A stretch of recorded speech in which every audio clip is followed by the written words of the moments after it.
oke, ini akan menjadi sesuatu yang gimana caranya harus membuat penonton tuh tidak diberikan nafas gitu. Sequel itu perlu dibuat jika kemudian udah box office. Nggak ada yang Mas menjanjikan di mana upgrade keseruan tadi buat penonton? banyak sekali, banyak. Apa yang bisa Sekarang, dijanjikan? Oh, saya dapat ini, saya dapat oke. ini. Logikanya adalah pada saat di waktu maghrib pertama kita akan melihat ada satu anak kecil yang kesurupan si Adi itu. Saat dia kesurupan kemudian dia mengejar. Hari ini aku menciptakan 6 orang anak seperti Adi semua dan dia akan mengejar 2 orang anak dan itu keliling kampung dan dia akan membantai semua orang yang ditemui.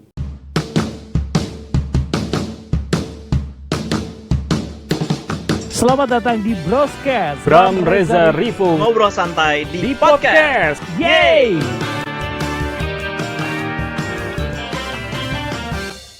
Halo, balik lagi di Broscast. Kali ini masih bersama saya Bram Herlambang dan kita bersama dengan sutradara dari film Waktu Maghrib 2, yaitu Mas Sidarta Tata. Yeay! Halo Mas. Thank you Mas. Akhirnya ketemu lagi setelah setahun kali ya. Setahun. Kita di semester kedua 2024 bahas film sebelumnya. Ya, Waktu Sakaratul itu Maut kan? Sakaratul Maut. Betul.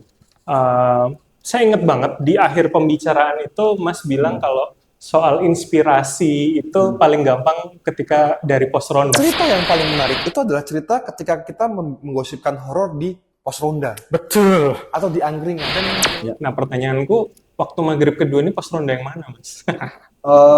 Kebetulan memang ronda di kampungku lagi banyak yang libur. jadi idenya justru munculnya lumayan random. Gitu.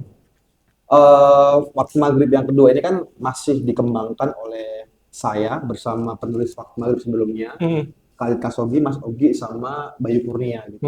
Nah sebenarnya itu memang tepat setelah Sakaratul Maut tayang. Itu kita tuh sempet udah mulai membahas tipis-tipis detail soal Waktu Maghrib kedua sebenarnya. Oke. Gitu. Jadi memang ada banyak cerita ide-ide liar yang kemudian kita coba munculin. Waktu Maghrib 2 itu memang dikembangkan oleh saya, Mas Khalid Kassogi, Ogi, dan Bayu Kurnia gitu. Jadi mereka memang sejak awal itu adalah penulisnya Waktu Maghrib yang pertama bersama saya juga gitu. Jadi justru setelah Sakaratul Maut selesai gitu, kemudian kita malah justru udah langsung mulai bertukar ide soal Waktu Maghrib 2 gitu. Karena memang Pak Sunil, produsernya Rapi Film pun dari awal sebelum Sakaratul Maut tayang itu bahkan dia sudah kayak, ayolah Waktu Maghrib 2 jalan lah gitu. Oke, itu artinya Waktu Maghrib pertama itu cukup sesuai ekspektasi ya untuk Pak Sunil dan jenengan gitu waktu itu. Malah justru di luar ekspektasi. Oke. Bagi saya maksudnya seumur-umur saya membuat karya tuh saya nggak pernah membayangkan juga tiba-tiba Waktu Maghrib jadi film panjang pertama saya yang tiba-tiba rilis di bioskop dan mendapatkan 2,4 juta penonton. Itu kan sesuatu yang tidak pernah saya bayangin sebelumnya gitu loh. Jadi ya paling ekspektasi awal kayak ya udah ini tayang terus ditonton oleh penonton gitu. Tapi kan nggak nyangka tiba-tiba se-box office itu gitu. Mungkin sejuta waktu itu udah syukur ya. Tapi tiba-tiba 2,4. 500.000 aja udah syukur. 500.000 tuh udah bersyukur banget, ditambah kemudian tembus sampai 2,4 juta tuh kayak yang nggak percaya aja gitu. Ya udah dari situ kemudian Pak Sunil meminta untuk ya coba dipikirin ide-idenya gitu. Nah akhirnya kemudian ketika aku mulai bertukar ide sama Mas Ogi, sama Mas Bayu gitu, lalu kemudian udah mulai muncul satu gagasan dari core cerita Waktu Maghrib 2 ini gitu. Ya, lalu setelah itu seperti biasa kan harus mencari banyak referensi dari cerita orang-orang terdekat, cerita yang bergulir-gulir di kampungku gitu kan. Nah, dari situ kan kemudian kami mungkin sama-sama saling menyerap informasi-informasi cerita yang bergulir di kampung ataupun dimanapun ya gitu. Maksudnya di tempat pergaulan gitu yang kemudian jadi kayak coba kita filterin, kita saring, dan ya akhirnya kita kemudian saling brainstorming gitu, dan akhirnya oke, kita jadi kayak punya satu konsep kuat untuk membuat cerita Waktu Maghrib yang kedua ini gitu.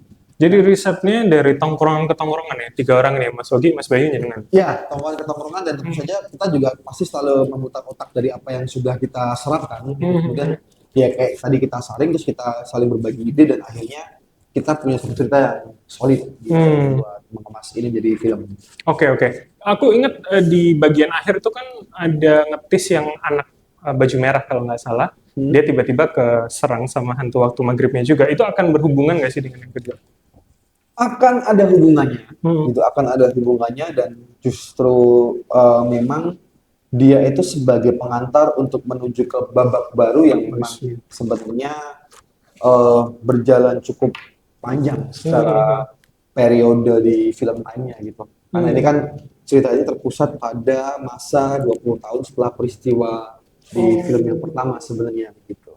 Dan akan yang sama. Kan yang pertama kan Yang masa sama. 30 tahun jadi guru kan kalau nggak salah waktu itu. Iya, anaknya akan yang sama, tapi kalau kita bicara soal bentuknya akan jadi sangat berbeda gitu. Oh iya. Ya, kalau misalnya kita di waktu maghrib pertama itu kita menyembunyikan satu tokoh yang ternyata sudah dimasuki oleh jin Umusibian yang kemudian akan kita tampilkan di belakang gitu. Nah, kali ini kita tidak menggunakan formula seperti itu. Gitu. Jadi kita memang menggunakan formula di mana ada salah satu anak yang kesurupan yang dimasuki oleh jin umum. Sejak awal penonton tahu bahwa kita akan melihat seorang anak kecil yang dimasukin oleh jin Musibian dan dia akan menjadi teror yang akan mengancam sampai ending dari film ini gitu. Tapi yang jadi menarik adalah sepanjang kemudian dia meneror semua anak-anak yang memang bermasalah yang terlibat dalam situasi kerumitan di desa itu gitu. Itu yang tahu ya cuman segelintir orang doang. Oh, oke. Dan tidak ada yang bisa untuk melaporkan itu ke orang-orang dewasa atas perilaku si anak ini gitu. Oh, itu malah jadi tantangan tersendiri dong ya? Iya. Daripada yang pertama kan? Daripada yang pertama. Oke, oke. Kalau di pertama kan kita selalu bertanya-tanya bahwa siapa sih ini orangnya, Betul. siapa sih gitu. Tapi kalau di sini sudah jelas nih, kita akan tahu bahwa sejak awal tuh, wah si A ini serem banget ya. Nah, A ini memang kalau dari awal kita si Anantya Kirana sebagai Wulan gitu. Jadi dari pertama kita akan tahu, penonton akan tahu lewat karakternya Yogo yang diperankan oleh Sultan Hamonangan. Sejak awal dia akan sadar bahwa Wulan ini sudah menjadi orang yang berbeda, pribadi yang berbeda. Mereka hidup serumah, mereka adalah sepupu gitu. Tapi Yogo kemudian kebetulan yatim piatu dan dia harus tinggal di rumahnya si Wulan ini gitu. Nah, setelah ada peristiwa yang cukup mengerikan di hutan gitu, di mana kemudian ada satu tim cadangan sepak bola yang menghilang Oke. karena sebelumnya si Wulan sempat menghilang gitu. Wulan kembali ke rumah dan dia menjadi pribadi yang sangat berbeda gitu, yang memang ternyata dia sedang mengincar beberapa orang yang terlibat masalah atas sumpah serapah yang dilakukan oleh anak-anak si bandel-bandel ini gitu. Nah, jadi sejak awal kita akan selalu mengikuti perjalanannya si Yogo ini yang merasa sangat terteror sama si Wulan kecil ini gitu. Tapi tidak bisa menyampaikan ke yang lain ya? Tidak bisa menyampaikan ke yang lain, dan yang lain bahkan ibunya Wulan itu juga tidak pernah sadar atas Wulan yang seberubah itu. Oh, Gitu. I see. Jadi ceritanya akan bergulir di situ dan itu akan menjadi semakin kompleks ketika nanti akan muncul kehadiran Adi, karakter utama kita di Waktu Maghrib 1 yang diperankan oleh Ali Fikri.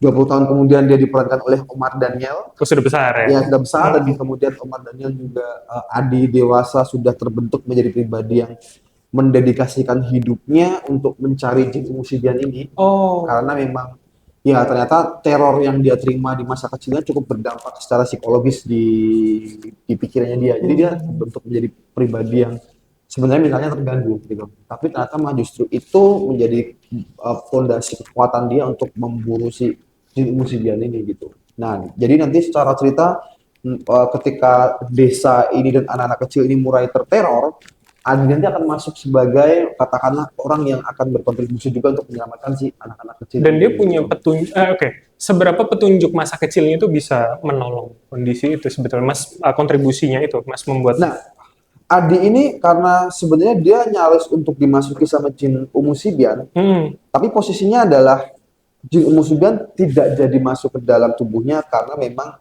situasinya membuat sudah selamat itu.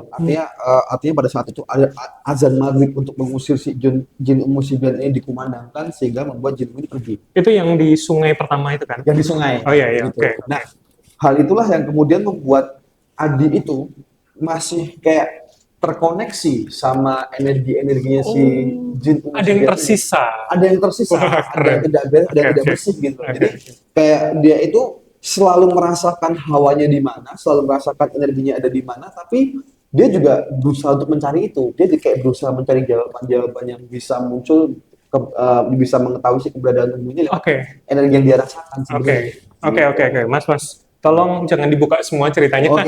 karena kayaknya seru banget, Mas. Tapi gini, sebetulnya itu untuk Mas Ogi, Mas Bayu, dan Mas Tata gitu ya. Seberapa ornamen-ornamen tadi, kalau Mas kan menceritakan sangat sangat seru gitu ya. Aku juga membayangkan, wah ini develop yang cukup bagus dari yang pertama. Gimana? Apa yang terfikir untuk bisa quote unquote tidak menakuti penonton dengan pola yang sama, itu satu. Kedua, gimana memberikan penonton itu tidak ada rasa bosan bahwa sequel tuh jangan-jangan nggak perlu banget nih, cukup original story-nya aja yang pertama gitu. Oke. Yang pertama memang kenapa kita menciptakan bentuk seperti ini, ukurannya kita tidak menghadirkan plot twist di belakang, tapi sejak awal kita menghadirkan satu subjek yang kemudian akan membuat penonton tuh udah mulai susah buat nafas gitu.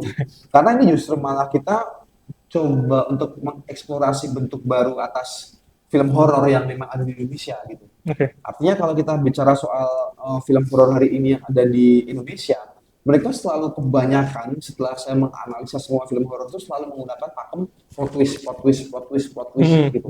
Hampir semuanya gitu. Nah, itulah kemudian kenapa kemudian kami sepakat bahwa enggak nih, aku nggak mau lagi kita memakai plot twist. Jadi kayak kita hanya sekedar menciptakan film horor generik yang selalu dibuat aja gitu loh. Gitu. Maksudnya kita nggak mau ke area situ dan sebenarnya kan eksplorasi soal plot twist sebenarnya juga sudah terjadi di waktu maghrib yang pertama sama Sakatul Maut juga gitu sebenarnya. Jadi kalau misalnya di sini kami menggunakan formula yang sama tuh kayak ya udah kita sekedar mendaur ulang cerita tanpa punya eksperimen yang baru, tanpa punya upgrade level yang baru gitu. Jadi ya ini jadi kayak bentuk teror yang baru yang kita coba suguhkan ke masyarakat yang secara atmosfer horor ketegangannya bahkan ini adalah hampir 4 kali lipat dari waktu maghrib yang pertama. Wow. Gitu. Jadi kayak kami menghadirkan ketegangan dalam bentuk lain dan keseruan yang kemarin sudah pernah kita sajikan tapi kita upgrade lagi, lebih tegang lagi gitu dan memang apa ya, sejak awal tuh kita udah kayak oke, ini akan menjadi sesuatu yang gimana caranya harus membuat penonton tuh tidak diberikan nafas gitu. Kalaupun penonton diberikan nafas itu hanya ada di dalam konteks drama ataupun komedi yang muncul.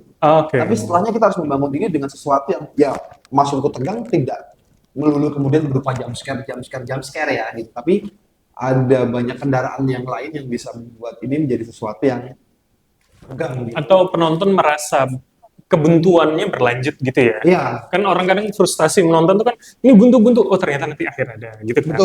Betul. Dan ini pun juga kalau misalnya kemudian kenapa ini harus dibuat karena memang universe-nya waktu maghrib itu memang tidak akan pernah selesai hanya di satu film aja dan satu generasi aja gitu. Bagaimanapun juga kalau kita bicara soal entitas yang tak kasat mata ini kan menjadi sesuatu yang saya tidak pernah percaya bahwa hantu itu bisa mati hanya dengan terbakar, hanya bisa mati dengan dibunuh gitu. Karena dia makhluk yang bagaimanapun juga tuh tetap akan selalu ada, selalu hadir, bahkan sampai generasi ke generasi gitu loh. Jadi ini adalah hal yang memang selalu menjadi kepercayaan di sekitar kita dan ya dia bisa ada dimanapun dan waktu kapanpun. Bahkan ketika kemudian mungkin aku mengakhirinya di waktu maghrib yang pertama, dia bisa hadir di waktu maghrib yang kedua, dan ketika mungkin dia di sini dia berakhir, itu kan sebenarnya juga masih akan menjadi bentuk pertanyaan apakah dia berada atau enggak sebenarnya. Gitu sih. Seru. Jadi aku akhirnya memahami kenapa di waktu maghrib yang pertama itu kan sebenarnya dia tidak mati ya, tapi dia pergi dan berpindah ya. Iya. Iya kan? Terusir kan. Oh iya betul kan paling nggak kalau aku mencoba membayangkan gara-gara Mas ngomong terbakar. Kalau hantu-hantu 80-an itu kan ada ustadz datang baca doa hantu terbakar. Ya. Selesai. Karena kan orang membayangkan itu mati gitu. Ya. Nah, ternyata beliefnya Mas ada di situ ya. Iya. Karena logika-logika yang terbangun dalam realitas yang aku hadapi ketika misalnya ada pengusiran setan atau ada orang kesurupan atau ada ustadz yang sedang mendoakan atau siapapun pemuka agama yang lagi mencoba untuk menghilangkan setan, mereka kan sifatnya tidak membunuh tapi mengusir, membuat pergi gitu. Jadi ini adalah satu gagasan atau satu core yang memang aku pegang gitu. Jadi ketika aku membuat film horor tuh memang aku selalu tidak pernah untuk membuat setan itu mati karena memang selalu kayaknya nggak bakal mati gitu. Mereka akan sifatnya akan pergi atau ya akan berpindah tempat, tapi bukan yang kemudian dia dibentuk enggak. Jadi ini memang gagasan yang bersumber dari realita yang aku temukan di pengalamanku aja. Kenapa harus ada kayak generasi itu? Maksudnya masih menggunakan itu lagi kalau Mas bilang, oh di pertama paling nggak 30, sekarang menjadi 20. Orang waktu pertama, aku ingat banget bahwa cukup mempertanyakan itu, kenapa harus ada rentang itu. Dan hari ini ternyata Mas menggunakan lagi. Yang menarik sebenarnya karena kalau misalnya kemudian aku mau membuat rentang yang lain, itu sebenarnya bisa menjadi sesuatu yang bisa-bisa aja kami bikin gitu. Misalnya kemudian setahun setelah peristiwa, 3 tahun setelah peristiwa, atau bahkan seminggu setelah peristiwa gitu. Tapi kan ya sebenarnya yang jadi lebih menarik adalah kami ingin memanfaatkan karakter kami yang tersisa yang ada di waktu satu. Dan kami pengen memperlihatkan bagaimana secara mentally dia terganggu, secara kejiwaan dia memang bermasalah dengan apa yang sudah dia alami. Dan ini kan adalah karakter utama yang kenapa kemudian karena kami sangat mencintai karakter ini ya kenapa juga kemudian kami harus membuangnya dengan cara yang lain gitu loh. Jadi kami coba pengen memunculkan lagi dia lagi di konsep Waktu Maghrib 2 ini biar kita juga bisa memperkenalkan ulang karakter yang pernah dikenali oleh penonton tapi dalam bentuk yang baru gitu. Gitu sih. Jadi kita pengen coba untuk mengeksplor itu. Berarti pun sebetulnya untuk penonton baru juga akan lumayan ini, bahwa dia nggak nonton satu, tapi begitu nonton dua mungkin dia akan mencari tahu siapa karakter ini ya balik nonton. Bisa jadi seperti itu dan bisa jadi juga memang ketika nonton film ini tuh nggak harus juga kemudian harus nonton film itu nggak harus gitu. Karena ini film yang bisa dinikmati secara terpisah, gitu. Walaupun nanti kemudian kita juga akan memperlihatkan memori-memori yang akan muncul di kepala Adi yang itu mungkin juga akan bagi penonton baru mereka juga akan tahu dari situ. Jadi tapi tidak cukup mengganggu itu ya, recall memory tidak mengganggu. Pertama itu sangat tidak mengganggu. Justru itu kan jadi sesuatu yang memperkuat karakter dan memperkuat soal universe-nya gitu. Jadi itu yang jadi menarik bagi kami gitu. Karena kenapa kami merasa bahwa karakter Adi ini harus dilanjutkan perjalanannya. Oke. Mas, kalau gitu aku mau nanya agak personal. Untuk Mas Sata, secara personal gitu ya, sebetulnya seberapa penting sequel itu dibuat? Atau seberapa juga mengkhawatirkan bahwa orang nanti akan, ya itu tadi, kayaknya nggak penting-penting amat nih, tanpa ini juga nggak apa-apa gitu. Oke. Sequel itu perlu dibuat jika kemudian udah box office. Nggak ada yang Ini jawabannya yang recall. Sequel itu aku rasa perlu dibuat jika memang banyak gagasan yang hendak coba dieksekusi di film pertamanya itu secara utuh semua tidak tertuang. Gitu. Kayak misalnya memang kita punya ide A sampai Z di kepala pada saat kita pengen menciptakan sebuah film. Gitu. Tapi ternyata yang tertuang adalah hanya A sampai N gitu.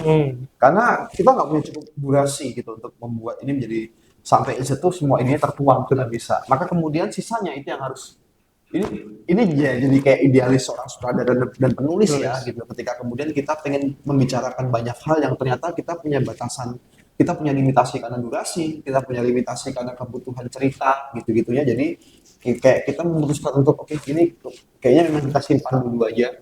Tapi kalau nanti memang kita berjodoh atas sequelnya yang memang akan dibikin lagi. Nah, ini yang kemudian ideologi atau konsep-konsep atau memang kegelisahan yang belum tertuang itu yang kemudian kita munculkan lagi. Oke, kalau gitu pertanyaannya, tapi sebelum saya nanya apakah O sampai Z ya, kalau tadi A sampai N, O sampai Z itu ada di Waktu Maghrib kedua, tapi gini, gimana Mas menekan ego sebagai penulis dan sutradara untuk tidak menuangkan semua? Kan saya misalkan, saya wartawan, saya punya ego untuk menulis informasi itu sebanyak-banyaknya dalam satu tulisan gitu. Tapi kan itu kadang too much. Gimana Mas supaya menurunkan ego, tidak memasukkan banyak hal yang menurut Mas seru tadi sesuai porsi penonton gitu Mas? Sesederhana kita menentukan siapa karakter utama kita. Gitu. Kita punya, karena apapun yang mau kita tuangkan, apa yang mau kita bicarakan itu kan sebenarnya akan melewati dari karakter utama kita sebenarnya. Nah, soal bagaimana kemudian kita ngerem, kita ngegas di momen-momen tertentu itu kan tergantung dari memang apa yang kita ceritakan lewat si karakter ini, gitu. Dan kita juga selalu memikirkan logika ketika dia bergerak, dia harus ngapain, apa yang akan dia sampaikan segala macam itu kan juga tentu saja dengan segala sesuatu yang rasional, logis, masuk akal dan memang sesuai dengan kebutuhan film, gitu. Jadi ya ketika kemudian kita bicara soal terminologi bercerita dalam 3 babak, itu pasti kan kita sudah mengelolanya dengan cukup presisi ya. Betul. Artinya kita punya babak 1, babak 2, babak 3 gitu-gitu ya. Nah, setelah kita punya kerangka utamanya, ya itu kemudian itu bisa jadi momen Mengalir. kita untuk memasukkan apa yang perlu dimasukkan sesuai dengan karakter kita. Tapi kemudian juga ketika kita sadar bahwa ini kalau dimasukin terlalu banyak, maka ini akan terlalu berlebihan. Terlalu berlebihan akan dragging, ini waktunya tidak tepat karena ini harusnya di durasi ini harusnya kita bicara soal ini terlalu berlebihan. Cuma ini kita tepot aja. Gitu. Wah, tapi ini bagus ya, tapi kita harus kill our darling kan gitu. Nggak bisa semua Idealisme. dimasukin. Jadi itu sudah jadi kayak default kita dalam bekerja gitu. Tapi itu saringannya ada di mana? Maksudnya akan produser misalkan atau teman penulis tadi bertiga itu saling ngerem. Kita sudah saling ngerem. Oke. Gitu. Karena kita sudah, saya, Mas Ogi sama Mas Bayu itu sudah terbentuk lah secara mentally. Ketika kami bekerja di industri itu kami sangat sadar bagaimana cara kami untuk melayani penonton.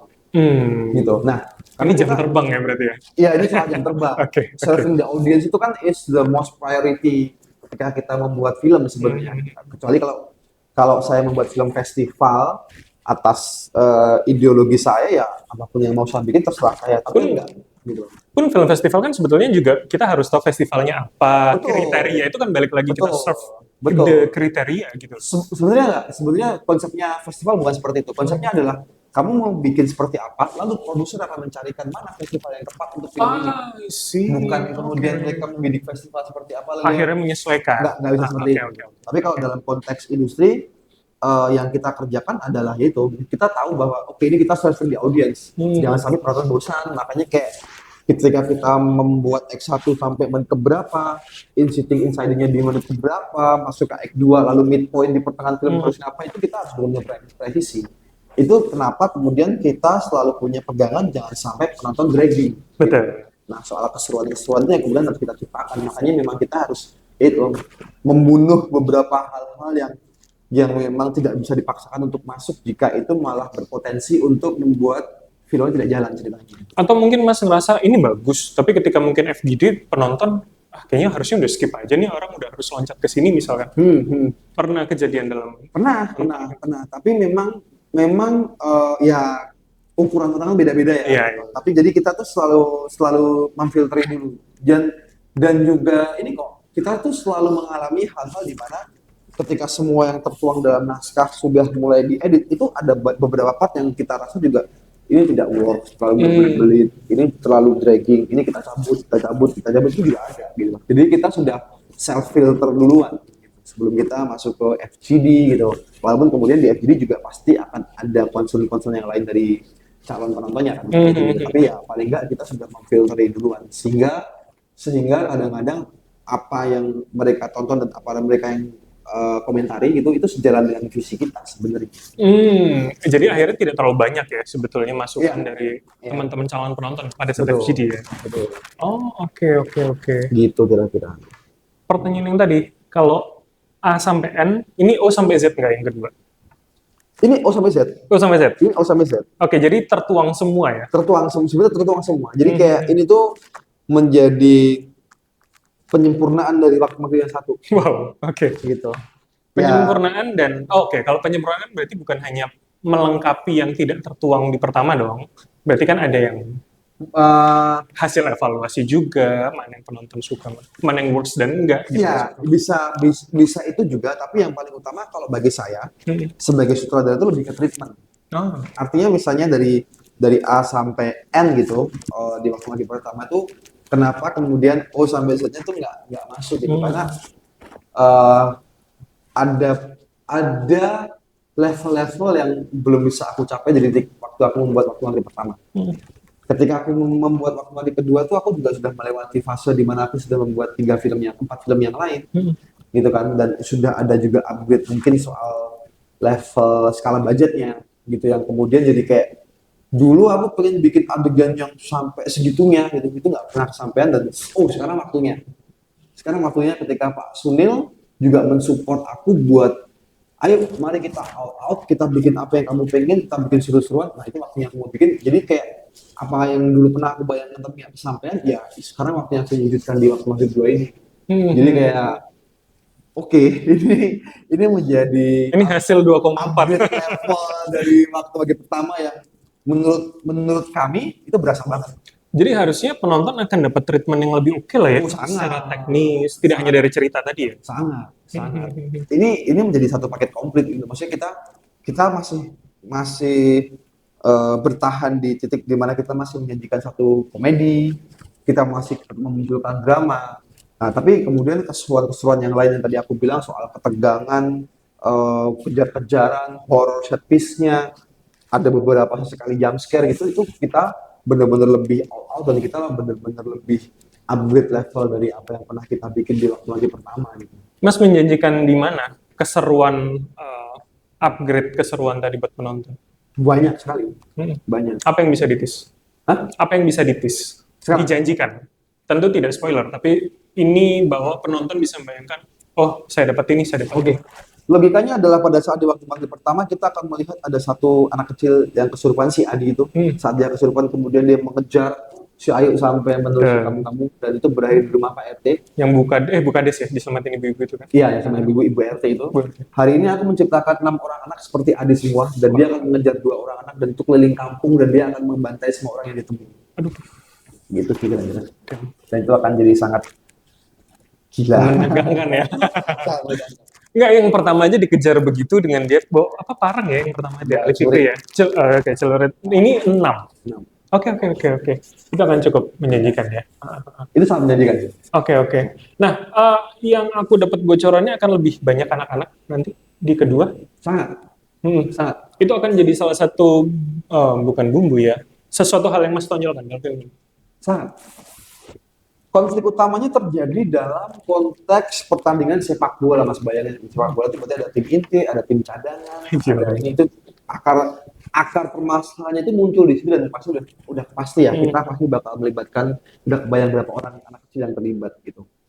Setelahnya kemudian ya menuju ke belakang, kalau kemarin kita hanya bicara segelintir anak, ini kita bicara satu kampung soalnya. Kita bicara seluruh anak di satu kampung, itu kan jadi sesuatu yang ya ukurannya jadi bisa kebayang kenapa kemudian banyak anak di sini gitu. Ya saya pusing, ngaturnya pusing gitu, tapi begitu nggak hasilnya Bocil-bocil. iya bocil-bocil semua, tapi begitu kemudian ya beruntungnya semua anak-anak utama itu tuh kayak mereka tuh kayak kayak orang dewasa yang terjebak di tubuh anak kecil gitu.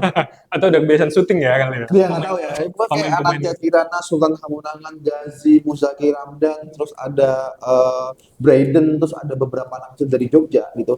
Itu tuh wah gila sih, maksudnya mereka tuh benar-benar menyenangkan sekali untuk didirect gitu loh. Sehingga mereka memberikan kemampuan maksimalnya mereka gitu, dan itu jadi kayak keajaiban yang muncul aja gitu. Karena aku tuh selalu punya masalah ketika harus mendidik anak kecil gitu.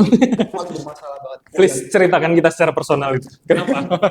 Ya, ini kok ya, karena anak kecil itu kan ya pasti pengalaman-pengalaman ketika aku bekerja di iklan. Oke. Itu selalu punya problem soal itu gitu. Maka kok ya tiba-tiba di waktu maghrib pertama ditawarin dengan cerita anak-anak kecil gitu. Terus ternyata udah bisa lolos dari situ, di waktu maghrib kedua ditawarin lagi gitu. Dan sifatnya lebih banyak gitu. Ya itu lebih ke titik di mana aku tidak pernah selalu merasa puas ketika harus mendidik anak-anak kecil gitu. Karena kadang-kadang deliver actingnya mereka, terus keterbatasan soal mencerna daya cernanya mereka atau situasi itu kan kadang-kadang selalu nggak bisa pas gitu loh. Dan mungkin membangun logikanya tidak semudah orang dewasa ya. Betul. Tapi memang ternyata di sini tuh justru kami bisa bekerja sama dengan baik sama mereka. Nah itu yang jadi menarik banget. Oke. Mas, terakhir kalau gitu sebenarnya banyak banget yang pengen saya tanyakan. Saya gregetan kalau udah bicara soal statement dari seorang sutradara itu menurut saya menarik. Tapi apa yang bisa penonton apa ya dapatkan gitu bahwa waktu maghrib kedua judulnya ya menurut saya nggak tahu menurut saya ya, waktu maghrib itu ya hanya membatasi itu. Kita akan mendapat gambaran seperti yang pertama. Apakah itu yang akan penonton dapatkan dan apa kira-kira hal lain yang bisa dijanjikan ke penonton? Loh, justru kalau bagi saya nggak apa-apa gitu. Untuk kemudian penonton hanya akan dibatasi dengan judul Waktu Maghrib yang kedua. Yang alih-alih kemudian mereka sudah punya menempatkan ekspektasi mereka atas film ini gitu. Kalau kemudian ini cuma hanya terbatasnya mereka adalah 2,4 juta penonton yang akan terbatas gitu. Itu masih sangat luas gitu. Tapi begitu kemudian mereka masuk dan mereka menonton dan mereka akan melihat suguhan yang lebih luas daripada judulnya, itu akan jadi titik di mana mereka justru akan merasa mendapatkan yang lebih dan itu akan menjadi word of mouth yang bagus bagi film kita sebenarnya. Harapannya seperti itu.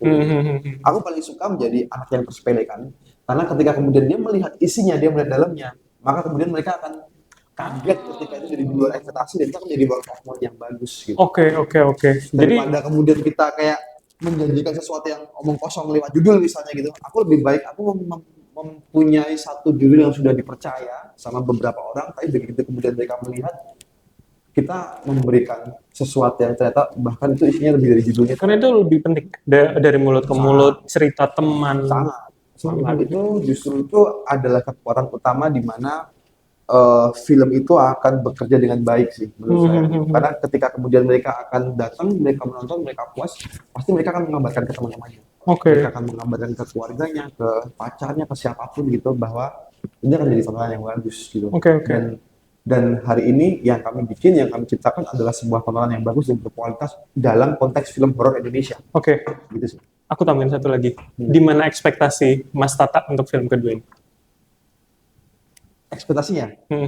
Ya ini akan menjadi tontonan yang seru dan ya tentunya bagi kami semua ini akan menjadi sesuatu yang bakal menjadi tonggak baru sebagai film horor Indonesia yang bisa menjadi the next box office. Yes, thank you Mas Tata, keren banget. Saya suka banget dengan semua statementnya sampai belakang bahwa keyakinan itu paling tidak kalau saya mendengar, saya pengen banget nonton dan lihat semua janjinya tadi gitu untuk membuktikan bahwa memang akan banyak level up dari segala konflik dan pun ceritanya. Kita akan tunggu Mas filmnya Waktu Maghrib Kedua. Terima kasih Mas Tata. Kita tunggu di film berikutnya. Thank you. Dan sampai ketemu di episode berikutnya.